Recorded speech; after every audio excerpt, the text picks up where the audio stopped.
ভারত পাকিস্তান উত্তেজনায় অস্থিরতা তৈরি হয়েছে আকাশপথেও। মঙ্গলবার দিবাগত রাতে মাঝপথ থেকে ফিরে যায় ঢাকাগামী আন্তর্জাতিক 3টি ফ্লাইট। পরে সেগুলো বুধবার দুপুরের মধ্যে বিভিন্ন সময় শাহজালাল আন্তর্জাতিক বিমানবন্দরে অবতরণ করে। এই 3টি ফ্লাইটই পাকিস্তান ভারতের আকাশপথ ব্যবহার করে বাংলাদেশে যাতায়াত করে। শাহজালাল আন্তর্জাতিক বিমানবন্দরের নির্বাহী পরিচালক কামরুল ইসলাম জানিয়েছেন, যুদ্ধ পরিস্থিতির কারণে কিছুটা ব্যাহত হলেও এখন বিমান শিডিউল স্বাভাবিক রয়েছে। ভারত পাকিস্তান সীমান্তে পাল্টাপাল্টি হামলায় ঝুঁকির মুখে আঞ্চলিক স্থিতিশীলতা। প্রভাব পড়েছে আন্তর্জাতিক আকাশপথে।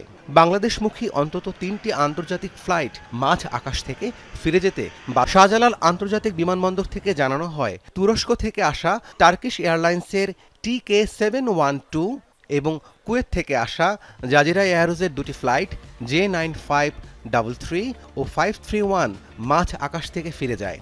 জানা যায়, টার্কিশ এয়ারলাইন্সের ফ্লাইটটি ওমানের মাস্কটে অবতরণ করে।